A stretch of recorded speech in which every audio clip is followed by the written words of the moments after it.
Happy Saturday, folks. This is Lorrie Shaw, certified animal hospice practitioner and owner of Telos Companion Animal Services, LLC.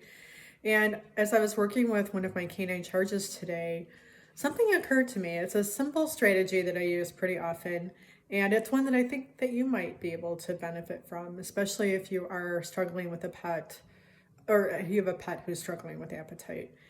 Appetite is one of the most frequent topics that does come up as a certified animal hospice practitioner. It comes up on a daily basis, in fact, to some degree. And as somebody who also works with dogs and cats who see the world differently because of behavioral challenges, that is one thing that they share often is appetite struggles. And so the first thing I always recommend to anybody who asks me about boosting appetite is let's make sure that there isn't anything standing in the way of that medically.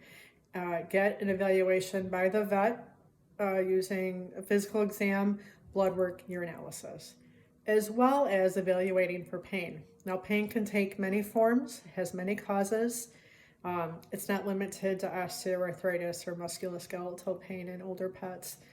Mouth pain and eye pain are two underqualified sources of pain, but it can come from any source. And so we need to be able to appreciate that. And remember that the pet is the one experiencing it, and we're just interpreting what we think we might be seeing. And so it's always worth exploring that, getting that under control. Now, there are lots of ways that we can boost appetite and help pets eat better. I'm going to only focus on one of those. It's because it's such a broad topic, and that's for another time.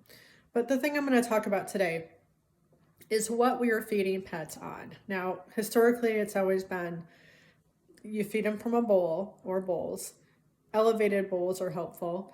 Then we've suggested puzzle toys, foraging toys, even snuffle mats for dogs and cats that have sensory issues or touch issues or sound sensitivities.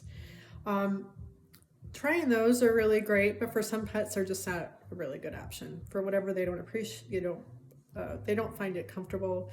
It's not something that just resonates with them. And so one of the things that I recommend, and I stumbled on this years ago, is just using a silicone mat, just a flat mat.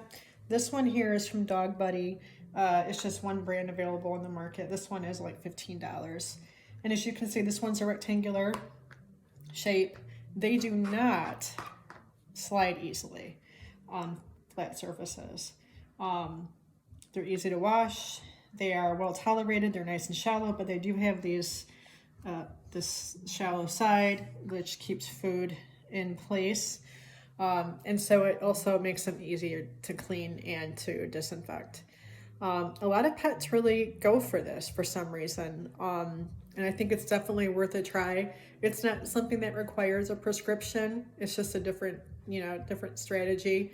Where you place it can make a difference. You can put these on an elevated surface for maybe a dog or a cat that has some osteoarthritis and some discomfort and maybe some lack of mobility in that respect. These are also really good for dogs that have lack of mobility because they don't slide around. So it makes it less frustrating. But I think it's definitely worth a try. Again, these are available on Amazon for less than $15. They come in different sizes, different shapes, and so that can be a factor as well. But I think it's definitely worth exploring. And it's a simple way to try to boost appetite. And so if that doesn't work, again, it's always worth it to pick your vet's brain to see what could be at the root of the problem. For most pets, this works pretty well. And it satisfies a family's need to keep things neat and tidy as well, which is a consideration. So at any rate, I hope everybody has a great weekend. Happy Saturday.